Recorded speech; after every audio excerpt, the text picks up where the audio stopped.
जितेंद्र आव्हाडचं करायचं काय?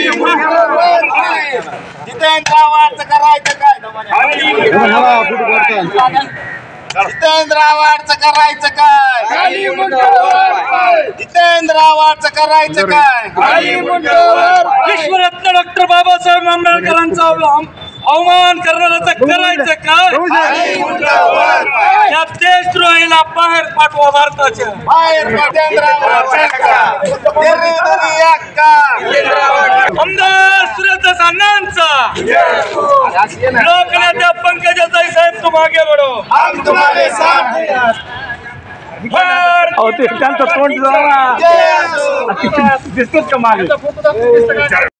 भारतीय जनता पार्टी लोकनेते सुरेश अण्णा मित्रमंडळाच्या वतीने या देशद्रोही जितेंद्रजी आव्हाड यांचा या ठिकाणी भारतीय जनता पार्टी व सुरेश अण्णा धस व सर्व पदाधिकारी यांच्या वतीने जाहीर या ठिकाणी पाटोदा नगरपंचायतच्या समोर या ठिकाणी आम्ही निषेध केलेला आहे.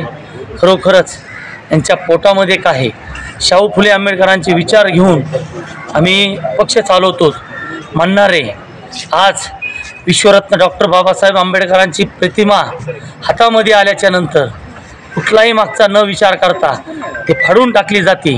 म्हणजेच हे जितेंद्र आव्हाड हे सरड्यासारखे रंग बदलू हे नेते आहेत असा माझा जाहीर या ठिकाणी त्यांच्यावर आरोप आहे आणि ह्या कृत्याचा मी जाहीर निषेध करतो.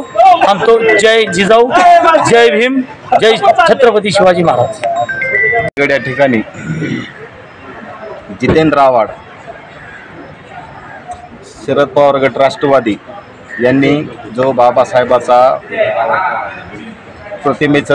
प्रतिमा फाडून जो अवमान केलेला आहे त्याचा मी प्रथम रिपब्लिकन पार्टी ऑफ इंडियाच्या वतीने जाहीर निषेध करतो.